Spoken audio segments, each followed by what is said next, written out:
Hi. இன்றைக்கி பார்த்தீங்கன்னா வச்சுக்கோங்களேன், யாரை பார்த்தீங்கன்னா ஸ்டூடெண்ட்ஸ்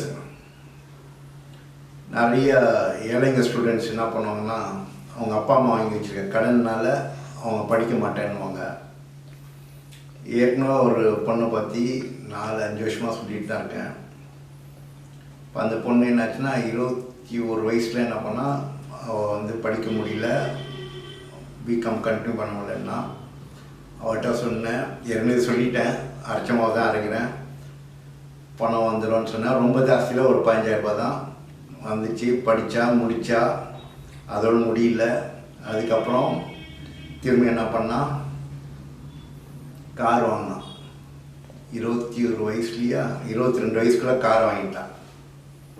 அடுத்தது என்ன பண்ணால் 23 வயசுக்குள்ளே என்ன பண்ணிட்டான், வீடை கட்டிட்டா. வீடும் அடுத்த மாதம் கிரக பிரவேசம்.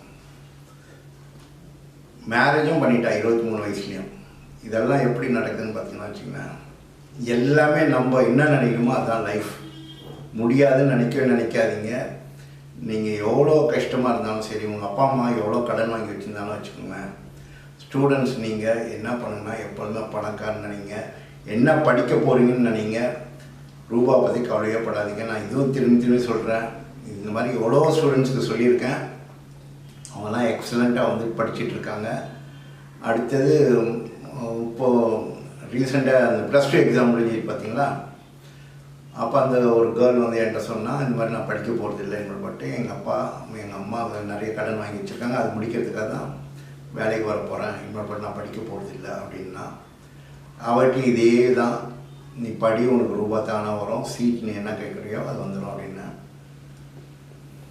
அவர் சொன்னது இப்போ இதெல்லாம் யாருக்கு நடக்குதுன்னு பார்த்தீங்கன்னா வச்சுக்கோங்களேன், ஓகே நான் பண்ணுறேன் அப்படின்னு நினைக்கிறவங்களுக்கு கண்டிப்பாக வருது. அடுத்தது பார்த்தீங்கன்னா வச்சுக்கோங்களேன், இன்றைக்கி இப்போ நான் ரெக்கார்டிங் பண்ணுற அன்றைக்கி இப்போது தாம்பரத்தில் இருக்க SIVT காலேஜில் ₹1 ₹2 55,000 ரூபாய் கட்டுறா. யார்? அவங்க அம்மா ஊர் ஃபுல்லாக கடன் வாங்கி வச்சுருக்கேன்றாங்க. அவள் வந்து என்னால் படிக்கிறதுக்கு காசு இல்லைன்றா. 55,000 ரூபாய், ₹1 ₹2 இல்லை, இன்றைக்கி கட்டுறா பணத்தை. ஓகேயா? அடுத்து இன்னொரு பொண்ணு இப்போ தான் 10th எக்ஸாம் முடிச்சுட்டு, அதான் ஆக்சுவலாக எக்ஸாம் இப்போ தான் முடிஞ்சு ரிசல்ட் வந்திருக்கு. அவன் என்ன சொல்லிட்டான்னா அதே தான். இதெல்லாம் யார் பார்த்தீங்கன்னா வச்சுக்கோங்க, ரொம்ப லோவில் இருக்கவங்களுக்கு. நான் அவங்கெல்லாம் பார்த்தீங்கன்னா ரொம்ப ஹையில் போயிட்டுருக்காங்க. அந்த காலம் என்ன பண்ணியிருக்கா, நான் படிக்க மாட்டேன், 10th முடிச்சுட்டு நான் வேலைக்கு தான் போகிறேன் அப்படின்னா. ஸோ இப்போது என்ன சொல்கிறேன்னு வச்சுக்கோங்க, ஸ்டூடெண்ட்ஸ் நீங்கள் யாராக இருந்தாலும் வச்சுக்கோங்களேன், எப்போ தான் நான் தான் கிங்கு, எப்படி நான் தான் கிங்கு, நான் தான் குயின்னு, நான் தான் வேர்ல்டு பெஸ்ட்டு அப்படின்னு சொன்னீங்கன்னா, என் லைஃப்பில் நிறைய மிராக்கிள்ஸ் நடந்துகிட்டே இருக்குது. ஸோ உங்கள் லைஃப்லேயும் மிராக்கிள்ஸ் நடக்கணும்னா நீங்கள் டெய்லி என்ன பண்ணணும், சிரிக்கணும், சந்தோஷமாக இருக்கணும்.